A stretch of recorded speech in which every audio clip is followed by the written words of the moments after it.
mulai ya. Ya. Assalamualaikum warahmatullahi wabarakatuh. Waalaikumsalam. Waalaikumsalam warahmatullahi wabarakatuh. Terima kasih sudah menyempatkan waktunya untuk diskusi kali ini. Di sini kita akan mendiskusikan tentang teknik paralel imaging MRI. Langsung saja ya untuk mempresentasikan. Saya serahkan kepada Mas Charles. Ya, terima kasih.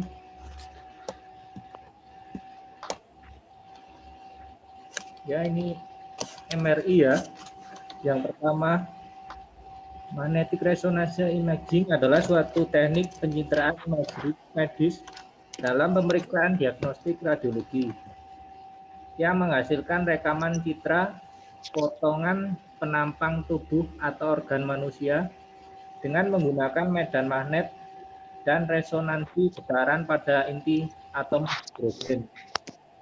Dalam dekade terakhir, salah satu cara untuk menurunkan scan time adalah dengan metode parallel imaging. Next. Prinsip akuisisi data di MRI adalah salah satu bentuk resonansi magnetik nuklir.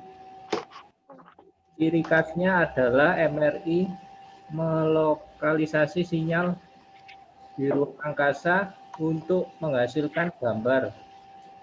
Posisi spin ditentukan dengan menghubungkan frekuensi presesi ke lokasi spasialnya yang dilakukan dengan menggunakan gradien medan magnet.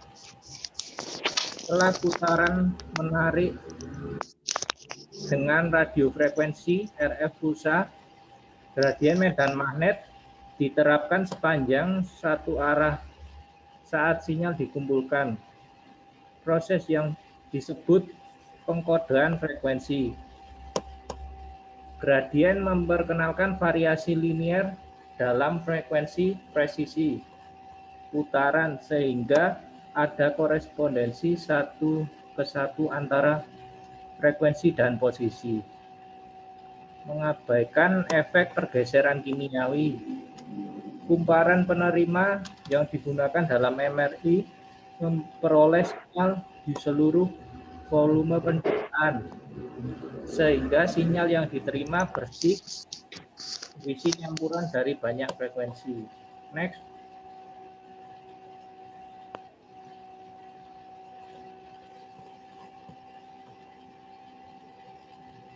Ini adalah prinsip kerja akuisisi data di MRI. Data MRI diperoleh dalam K-space dan gambar dihasilkan dengan menerapkan transformasi Fourier discrete 2D ke data. Ya, ini gambarnya ya. Next.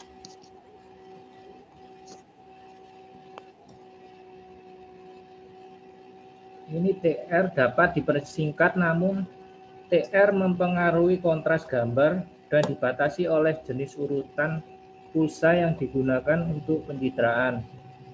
Pemindaian gema gradien cepat menggunakan TR dalam urutan milidetik, sementara gema putar atau urutan pembobotan difusi memerlukan TR yang lebih lama. Next. Ya, ini teknik paralel imaging. Paralel imaging adalah rangkaian teknik yang baru-baru ini dikembangkan yang memanfaatkan informasi spasial yang melekat pada gulungan frekuensi radio array bertahap untuk mengurangi waktu akuisisi dalam pencitraan resonansi magnetik.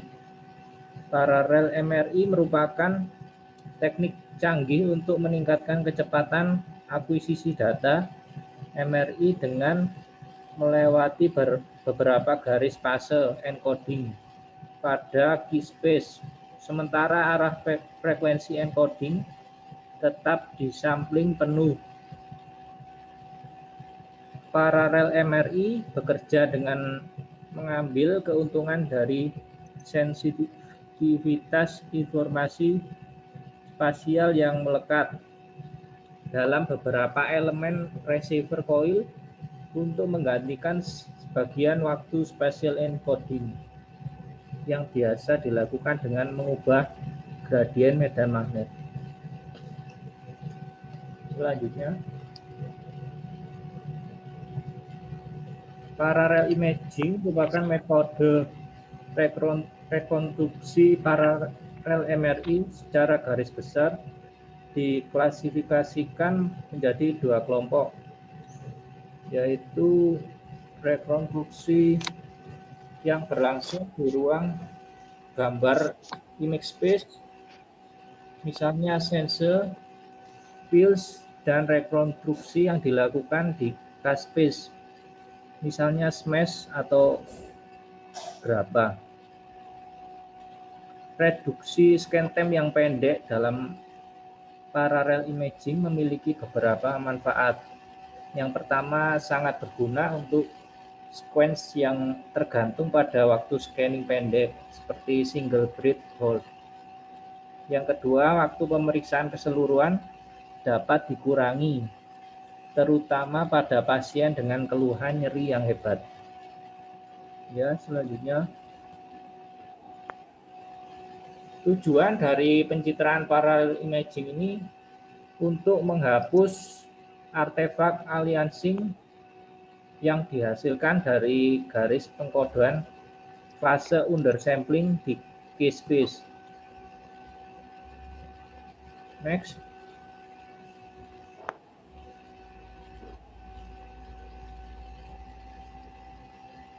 Ini merupakan pengertian teknik pencitraan sensor dan graba.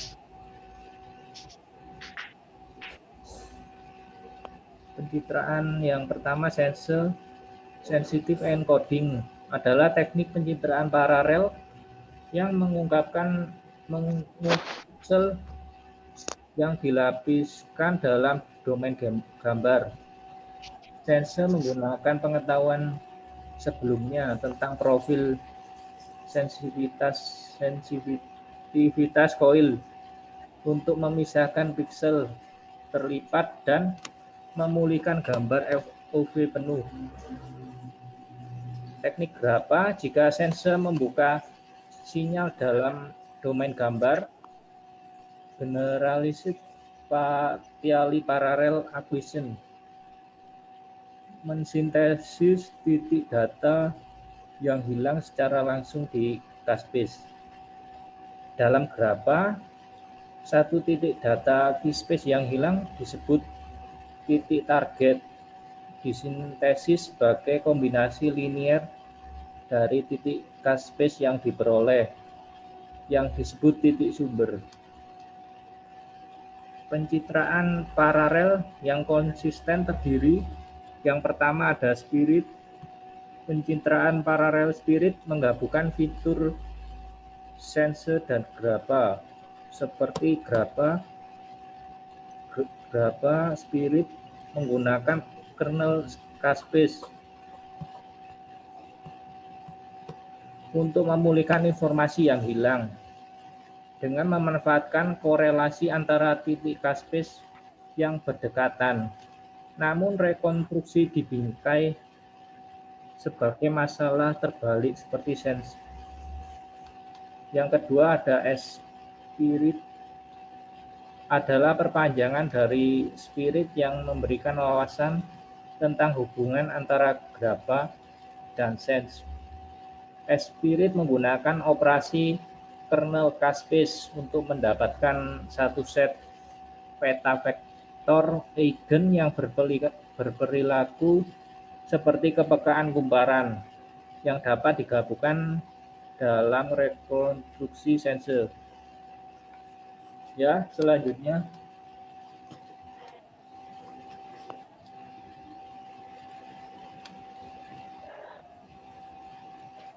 Next.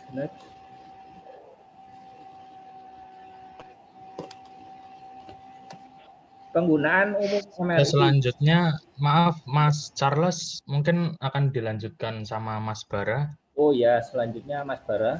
Ya, selanjutnya yaitu penggunaan umum MRI paralel.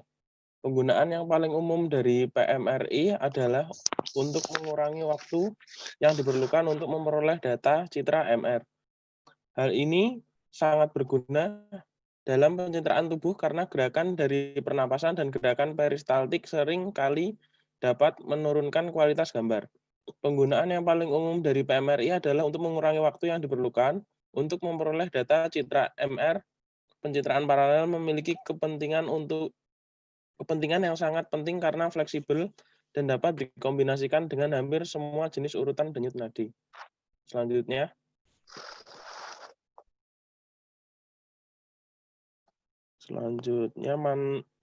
manfaat yang dicapai dan masalah yang dihadapi yaitu balance steady state gradient echo imaging dengan PMRI. Yang kedua, spin echo trends untuk T2 wake PMRI. Yang ketiga, dynamic parallel MRI.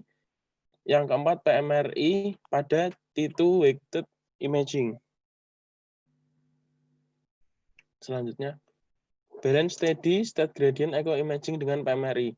Secara umum diasumsikan bahwa penggunaan PMRI untuk mencapai kecepatan pencitraan yang lebih tinggi atau resolusi spasial yang ditingkatkan juga akan menghasilkan SNR gambar yang berkurang. Namun, Weiger dan kawan-kawan telah mendemonstrasikan bahwa PMRI dapat digunakan untuk meningkatkan SNR citra dalam keadaan tertentu, terutama saat menggunakan metode pencitraan gamma gradient cepat untuk angiografi MR yang ditingkatkan kontras atau CEMRA. Selanjutnya, spin echo trends untuk T2 weighted PMRI. Pada kekuatan medan 1,5 Tesla dan lebih tinggi, citra MR berbobot T2 umumnya diperoleh menggunakan metode spin echo, di mana beberapa gamma digunakan untuk mendapatkan beberapa garis ruang K diskrit dalam pengkodean fase arah. Metode ini dikenal sebagai fast spin echo atau FSE, turbo spin echo, Fiesta, atau Haste.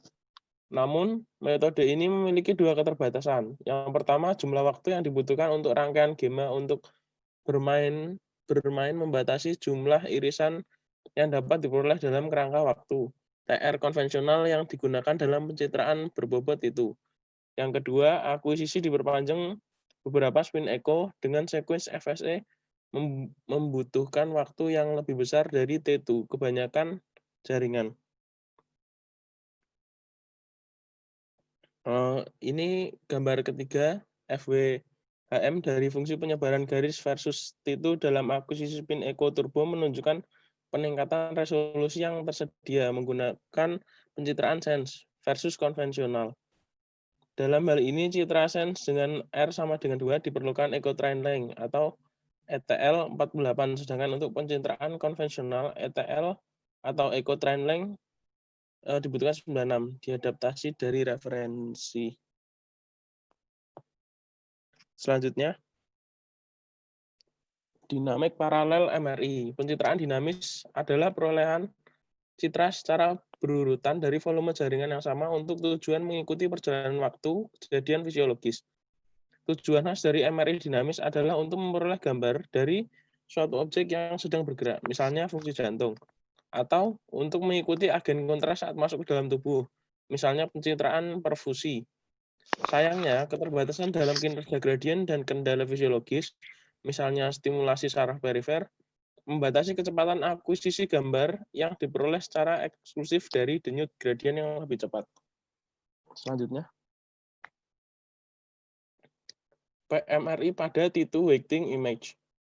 MRI paralel dapat digunakan untuk mencapai tingkat pencitraan yang lebih tinggi untuk dynamic suspectibility weighted T2. Ecoplanar imaging (EPI). Namun pengurangan TR yang ekstrim dapat menyebabkan gambar menjadi kurang T2 dan agak terkontaminasi dengan pembobotan T1. Pendekatan dual echo setelah digunakan untuk mengurangi masalah ini dan juga untuk menghindari efek saturasi sinyal dalam pembuluh besar selama bolus lewat dari agen kontras. Selanjutnya pada gambar ini penggunaan klinis fMRI dengan urutan epi. Panel A bingkai kiri menunjukkan gambar anatomi T2 weighting untuk referensi. Bingkai tengah dan kanan menampilkan gambar API atas tanpa PMRI tengah dan PMRI dengan faktor percepatan 2. Gambar bawah di bingkai tengah dan kanan menunjukkan gambar API kerentanan menghasilkan lebih banyak kesalahan pendaftaran untuk gambar API tanpa PMRI. Panel B gambar T1W pasca kontras pasien dengan peningkatan lesi cerebeluler lingkaran merah ditampilkan pada kiri gambar. Pencitraan kerentanan dinamis berbasis API untuk perfusi gambaran tengah tanpa PMRI menghilangkan lesi dan dari gambar seperti yang ditunjukkan pada overlay gambar kanan. Untuk selanjutnya dilanjutkan oleh Mbak Dea ya. Mbak Dia nanti buat link dari aja apa ya, kayaknya waktunya tinggal 3 menit nggak cukup. Oke. Berarti Bisa Di calling mengadaptasi clinical protocols pada PMRI seperti yang disebutkan di bagian sebelumnya, peningkatan fleksibilitas yang diberikan oleh PMRI menawarkan berbagai manfaat berkurangnya waktu pemindaian, peningkatan resolusi spasial, peningkatan SNR, dan pengurangan artefak. Namun tidak semua manfaat berguna dalam setiap keadaan klinis. Selain itu, kemungkinan trade-off untuk manfaat ini, penurunan SNR dan pengenalan artefak baru mungkin dapat diterima di beberapa protokol, namun merugikan di protokol lain. Jadi, setiap urutan denyut nadi dalam protokol standar harus dievaluasi untuk menentukan bagaimana hal itu dapat bermanfaat dari beberapa penerapan prinsip pencitraan paralel dalam konteks tadi keseluruhan. Selanjutnya, next, pembahasan. Pencitraan paralel adalah rangkaian teknik yang memanfaatkan informasi spasial yang melengkap pada gulungan frekuensi radio array bertahap untuk mengurangi waktu akuisisi dalam pencitraan resonansi magnetik.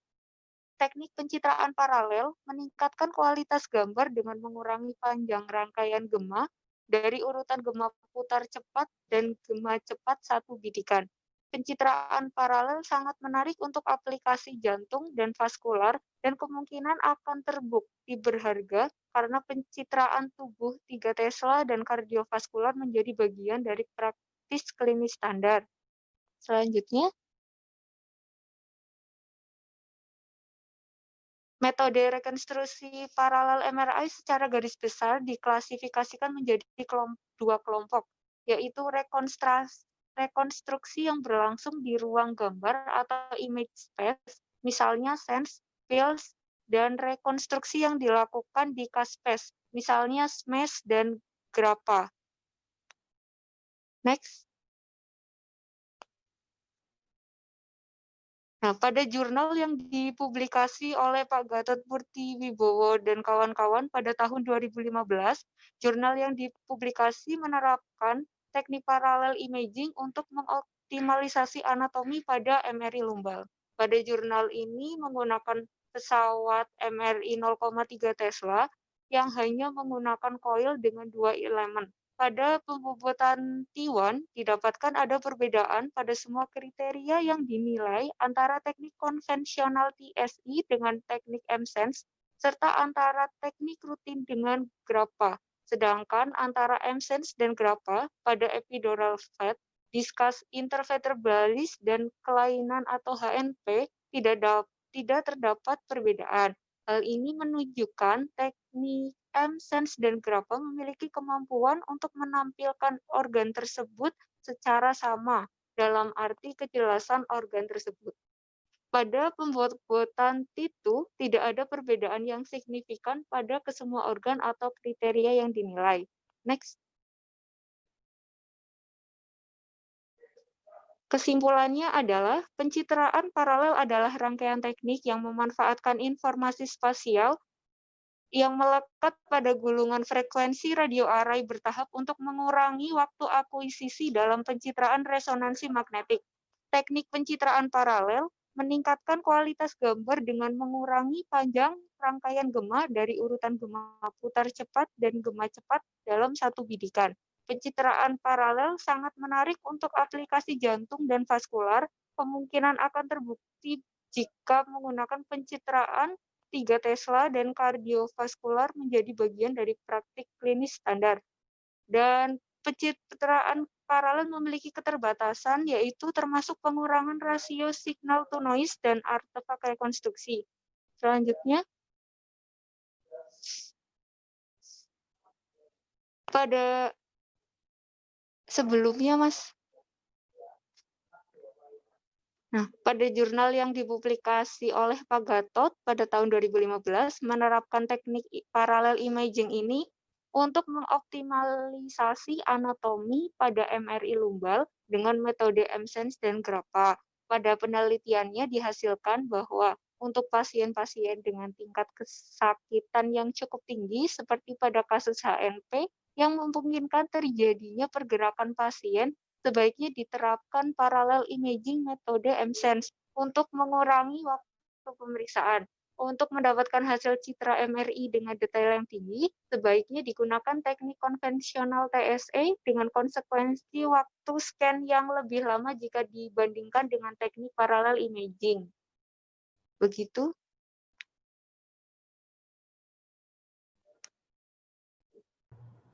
Sudah, Mbak Dea? Mbak Nanda, ya. Oke, terima kasih. Saya silakan kepada teman-teman yang sudah menyampaikan materi. Duduk dulu di depan sebentar, Pak. Selanjutnya yaitu diskusi. Jadi teman-teman mungkin ada yang ingin ditanyakan? Izin bertanya. Oh iya. Siapa dulu? Mbak Irma dulu. Oh ya, Mbak Irma. Silahkan Mbak Irma.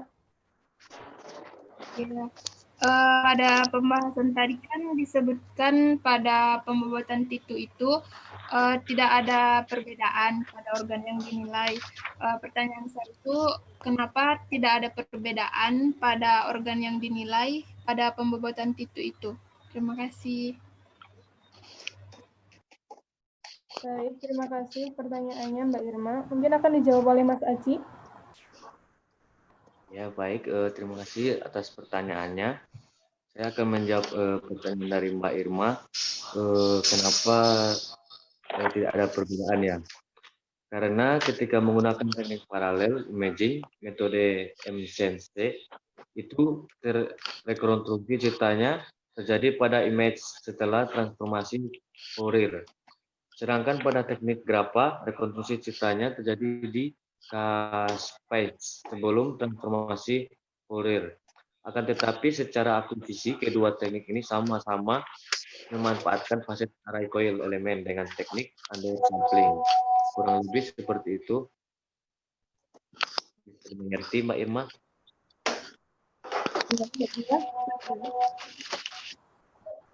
Yes.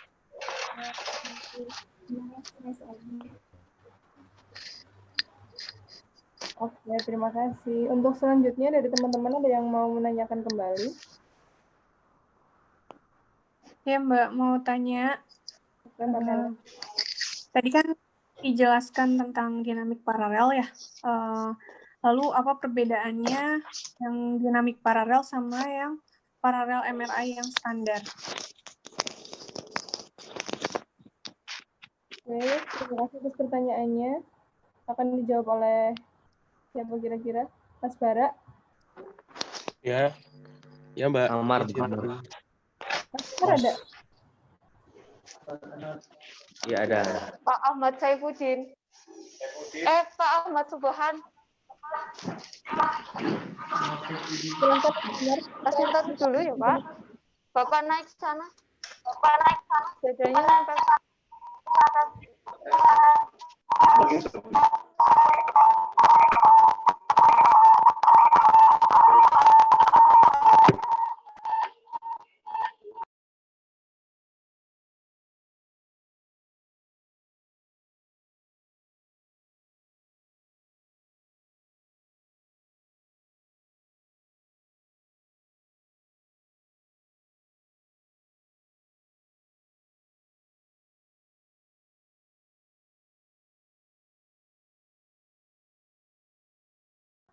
Silahkan Mas Amar dijawab pertanyaannya dari Mbak Mela.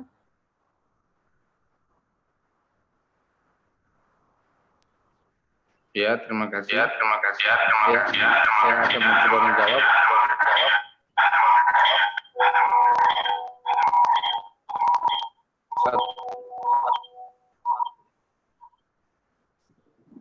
Suatu perbedaan antara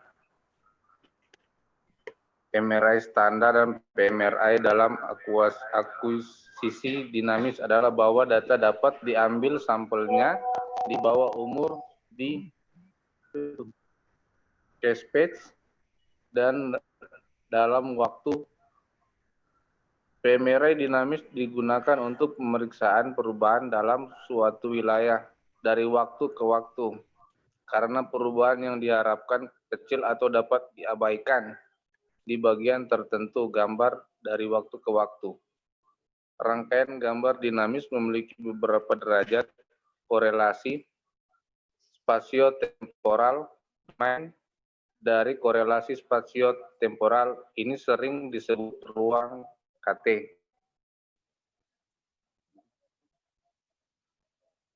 Dan seseorang dapat melakukan teknik yang setara dengan PMRI dengan mengumpulkan sebagian kecil data dalam ruang KT. Dengan menggunakan pendekatan ini, data yang terdiri dari setiap gambar dalam protokol dinamis diambil sampelnya di bawah cache page. Dan pola pengambilan sampel ini diubah seiring berjalan waktu. Waktu untuk merekonstruksi data yang hilang, data yang diambil sampelnya di berbagai tempat dan pada waktu yang berbeda digunakan. Itu jawaban dari saya. Terima kasih. Terima kasih Mas Amar. Bagaimana Mbak Mela, sudah jelas jawabannya? Ya, sudah. Makasih Mas Amar jawabannya. Sama-sama. Selanjutnya ada yang ingin menanyakan? Izin bertanya, Mbak. Boleh. Mas Arsyad, silahkan. Saya ingin bertanya, apakah pencitraan paralel ini dapat digabungkan dengan pencitraan cepat lainnya? Mungkin ada teman-teman yang bisa menjawab. Baik, terima kasih pertanyaannya. Siapa ini yang sudah berpengalaman dalam MRI? Silahkan Mas Bayu.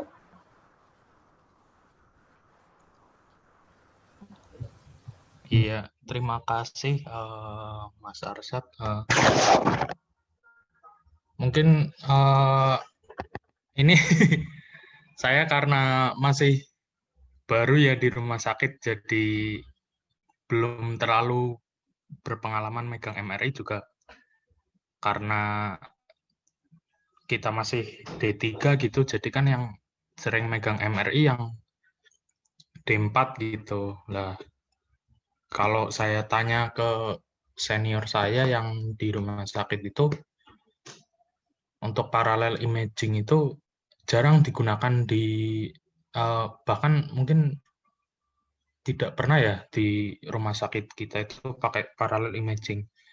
Kayak misal pemeriksaan MRA, angiografi itu setahu saya belum pernah ada sih di rumah sakit kita. Terus yang sering itu pemeriksaan seperti vertebra, mulai dari cervical, torakal, sampai lumbal. Kalau lumbal ya paling menggunakan sekuen yang sudah tersedia pada yang disediain sama aplikasi dari bawaan dari pesawat itu sendiri. Mungkin teman-teman ada yang mau menambahkan?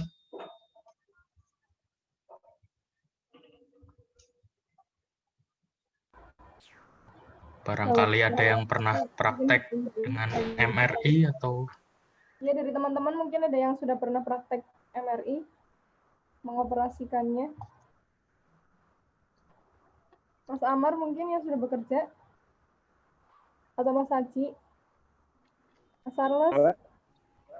Sudah pernah mengoperasikan MRI? Mbak Dea? Kebetulan belum pernah sih Mbak selama ini. Oke. Jadi pertanyaannya Mas Arsyad apa ya Mas? Boleh diulangi? Apakah pencitraan paralel dapat digabungkan dengan pencitraan cepat yang lainnya, Mbak? Oh iya. Sepertinya belum terjawab oleh Mas Bayu. Ya, Silahkan Mas sebentar. Bayu, pertanyaan yang itu dijawab dulu.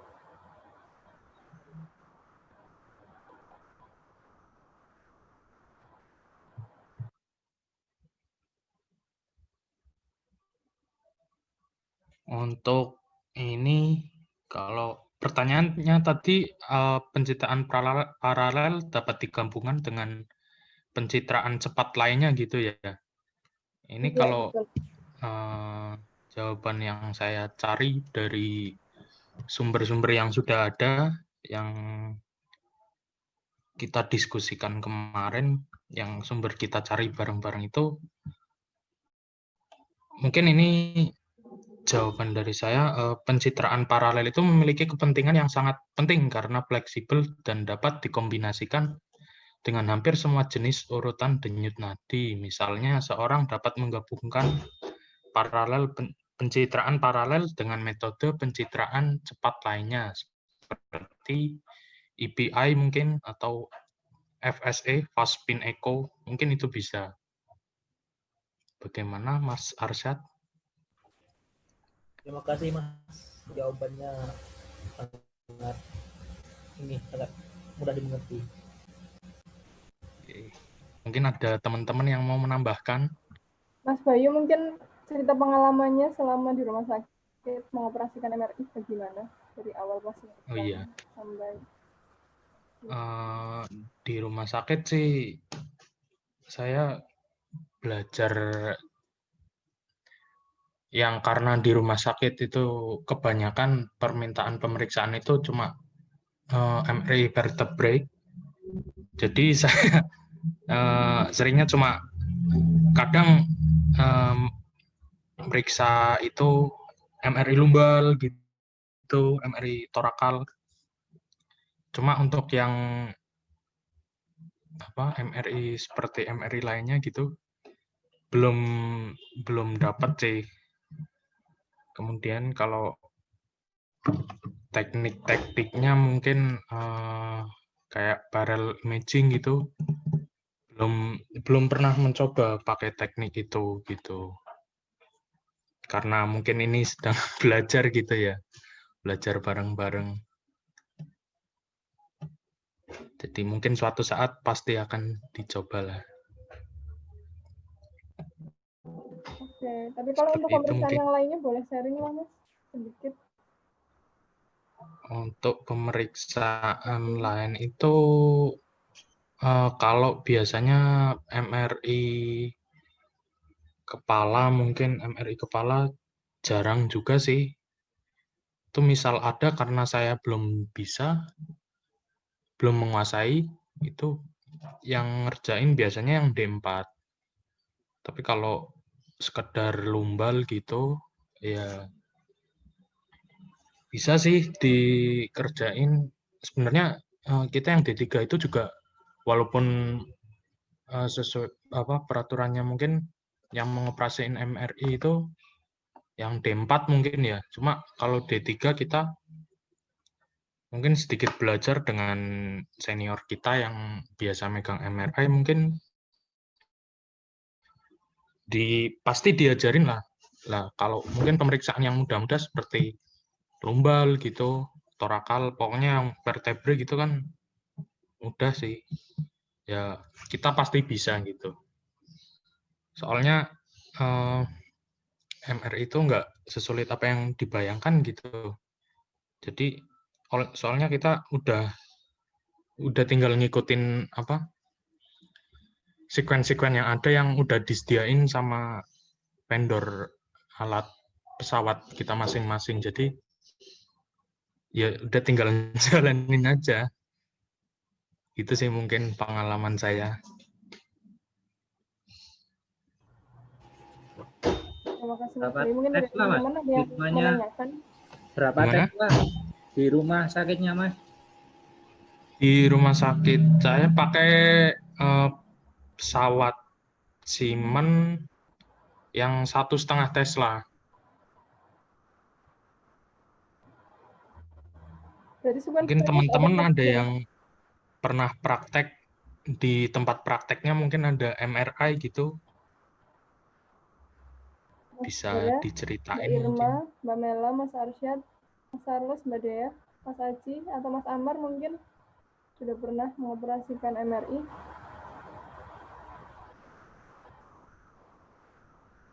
Belum. Mbak Dea belum? Mbak Mela belum? Belum, Mbak. Belum. Jadi kebanyakan dari kita memang belum mengoperasikan MRI secara langsung ya, kecuali Mas Bayu. Dan Mas Bayu pun belum pernah mengoperasikan parallel imaging. Jadi Iya. ini kita sharing-sharing aja, bukan Iya. bermaksud Mas Bayu kepada kita untuk menggurui, tapi kita sharing-sharing Iya. aja dari tugasnya Pak Agung. Kita sama-sama belajar di sini. Betul. Atau mungkin dari teman-teman atau ada yang mau menambahkan? Dari Mas Bayu, ada yang mau ditambahkan? Cukup sih itu. Ya mungkin di sini saya nggak bermaksud untuk, wah ini saya master MRI, bukan. Aku juga baru masuk kerja, jadi ya masih belajar lah, masih nol kecil saya. Ilmunya masih sedikit. Ya, sama-sama belajar lah intinya, Mas. Iya. Begitu diskusinya. Ya, mungkin Disudahkan teman-teman ada yang mau lagi. Mas Charles mungkin? Saya kebetulan tidak ada MRI-nya ini di sini. Masih Ini pernah mengoperasikan, Mas? Iya. Pernah mengoperasikan nggak? Pas praktek kayak gitu? Ya, sudah pernah sih, tapi dasarnya aja sudah lupa sekarang. Oke.